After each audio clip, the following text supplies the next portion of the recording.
On the edges of Canadian cities right now, there are brand new houses slowly falling apart before anyone has ever lived in them. Freshly built, never occupied, and already deteriorating. Lawns that were never planted, now overgrown with weeds. Driveways cracking. Paint weathering. Faded for sale signs that have stood so long the ink has bleached in the sun. Whole streets of new homes, finished and empty, with no lights on at night and no cars in the driveways. They're new ghost towns, subdivisions built for families who never came. Now sit with how strange that is, because we've been told the same thing on repeat for years. Canada is desperately short of housing. We need to build, build, build. And yet here are the results of exactly that building. Brand new homes, sitting unsold long enough to start rotting, in the middle of a housing shortage. How is that possible? How can we not have enough homes and have new homes decaying unsold at the same time? The answer is shocking, and it exposes something broken at the very heart of how housing gets built in this country. Stay with me, because this explains why just build more was never going to save us. If you've been following this channel, this paradox will feel familiar. We saw it with empty condos. But the new build version is, in a way, even more damning. With condos, you could at least argue the empty units were bought by investors and deliberately left dark. These are different. These are unsold. Nobody bought them. They were built, put on the market, and no buyer appeared, for so long that the house began to deteriorate. So this isn't investors hoarding homes. This is the housing market failing at its most basic function. Builders built homes, and the people who need homes could not buy them. Supply was created. Demand exists in desperate quantities, and the two could not connect. That disconnect is the whole story. And once you understand why it happened, you'll never believe a politician who says the housing crisis is simply a matter of building more. Because we did build, and it's rotting. The first reason is the most important, and it's brutally simple. Builders built homes people couldn't afford. Here's the trap builders are in. Land is expensive. Materials got expensive. Skilled labor, the trades we talked about, got expensive and scarce. Financing the construction got expensive as rates rose. Fees and charges are significant. Add it all up and it costs a builder an enormous amount to produce a single new home in Canada. Now, a builder can't sell a home for less than it costs to make plus a margin, or they go bankrupt. So the finished price is set by those high costs. And it lands at a number that ordinary Canadian buyers, the ones we've watched get priced out video after video, simply cannot reach. So the builder built a real, physical, finished home, and priced at what it cost to produce. It's out of reach for the very people who need it. The house isn't empty because nobody wants it.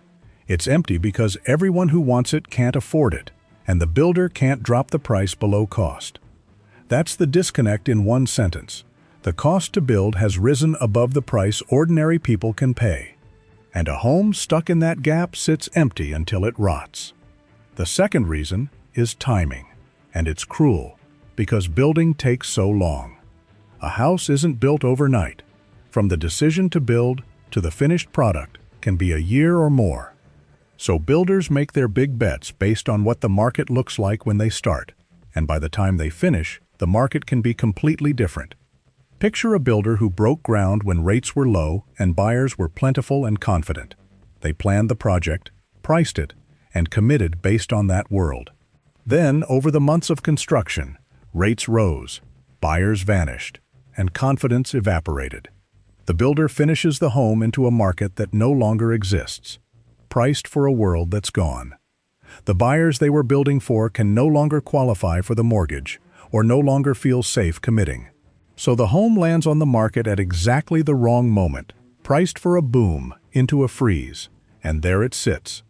Multiply that across every project that was in the pipeline when the market turned, and you get streets of finished, unsold, aging homes, casualties of timing in an industry that can't move fast enough to react. You might be thinking the obvious thing. If the homes won't sell, just lower the price until they do. Why let them rot instead of cutting the price? It's a fair question, and the answer reveals how trapped builders actually are.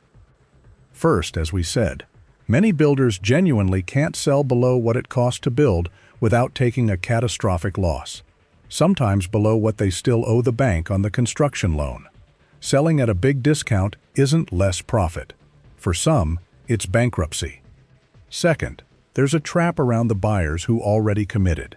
If a builder sells the last homes in a development at a steep discount, they anger and undercut every earlier buyer who paid full price, people who may now be underwater on a brand new home. That can trigger cancellations, legal headaches, and reputational damage. So builders often hold the line on price even as homes sit, because cutting it creates its own disaster. Third, holding is sometimes a bet. A builder may gamble that if they just wait, rates will fall, buyers will return, and they'll get their price eventually. So they hold, and pay to hold, and hope, while the physical house quietly weathers and ages, and the new home becomes a little less new every month. That's why they rot instead of selling. Every exit is expensive, so they choose the one that at least preserves hope, and the house pays the price in decay. But here's the real reason new homes are rotting unsold, the shocking one underneath all of it. Canada builds housing to be profitable, not to be affordable. And when those two goals collide, profit wins, even if the house sits empty. This is the flaw at the core of the whole system. We rely almost entirely on private builders to solve the housing crisis. And private builders, reasonably because they're businesses, build what's profitable to build. Profitable means high margin, bigger homes, premium finishes, the price points where the money is. It does not mean the modest, genuinely affordable homes that the people in crisis actually need, because those are thin margin or no margin to build at today's costs. So the market produces the wrong thing. It builds homes optimized for profit, aimed at buyers with money. And when even those buyers pull back, the homes sit, because there was never a plan to sell them to ordinary people at a price ordinary people could pay. The affordable home the country desperately needs often doesn't get built at all, because nobody can make money building it. That's the shock. The rotting new home isn't proof that we built too much.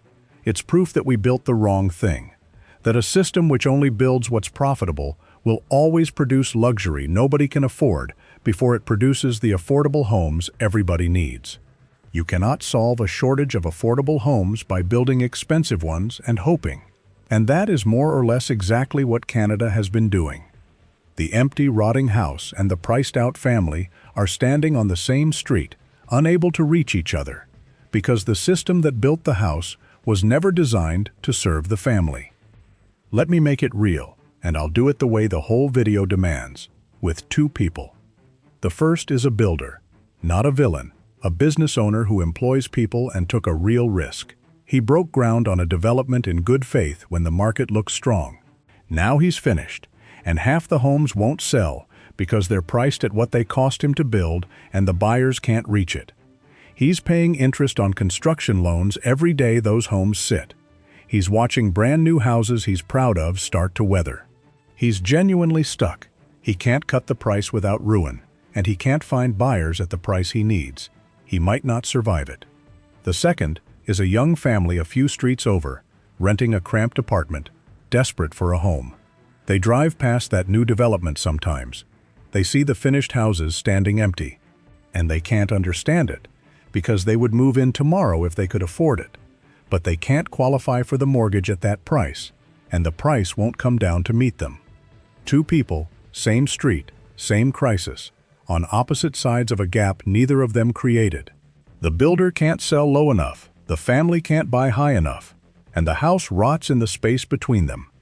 That gap, that few streets apart tragedy, is the Canadian housing crisis in miniature. Not a shortage of buildings, a shortage of homes that the people who need them can actually afford. And here's the part that should genuinely worry everyone. This doesn't just waste homes. It makes the whole crisis worse in the long run. When builders get burned, when they finish projects that won't sell and take heavy losses, they stop building. They pull back. They cancel future projects. They wait for certainty that may not come. So a wave of unsold homes today leads to fewer homes being started tomorrow, which means the shortage gets worse a few years down the line. The rotting houses of today are quietly guaranteeing the deeper shortage of the future. There's also enormous waste. These are real homes, real materials, real labor, real land, deteriorating unused while people go without housing. In a country supposedly desperate for homes, letting finished ones rot is close to obscene, and every month they sit, they get harder to sell, because a weathered, new home is worth less and inspires less confidence. And it damages trust in the whole idea that building solves the problem. People see the empty new homes and rightly conclude that the simple story they've been told, build more, prices fall, everyone gets housed, doesn't match reality. Because it doesn't. And this is where it joins everything on this channel. It's the same pattern as the trucks. Remember day 12. The affordable work truck was discontinued because the profit was in luxury versions. It's the same pattern as retail, where the middle market store died while discount and luxury survived. And now it's housing. The affordable home doesn't get built because the profit is in the expensive one. Across the entire Canadian economy, the same thing keeps happening. The affordable option disappears because the system is optimized for profit, not for people. Trucks, retail, and now the most essential thing of all, shelter. Everywhere you look, ordinary Canadians are being offered a choice between something they can't afford and something that barely exists. The rotting new home is that pattern at its most heartbreaking, because it's not a luxury, it's a house, a place to live. Standing empty and decaying, a few streets from a family that needs it, because the market that built it was never built to serve them. So where does this go? The honest answer is that a market built only on private profit will keep producing this outcome, because it's doing exactly what it's designed to do. Breaking the cycle requires something different. A genuine commitment to building homes whose purpose is to be affordable rather than profitable. That's a role markets rarely fill on their own, which is why almost every country that has ever solved a housing crisis did it by deciding, at some point, to build homes for need and not only for profit. Until Canada makes that decision, the pattern holds. Expensive homes get built.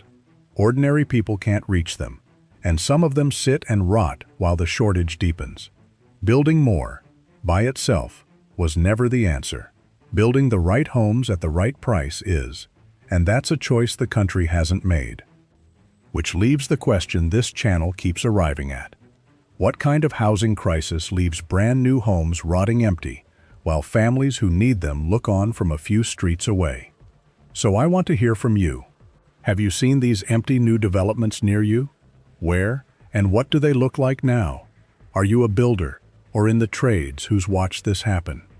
Are you a would-be buyer staring at homes you can see but can't afford?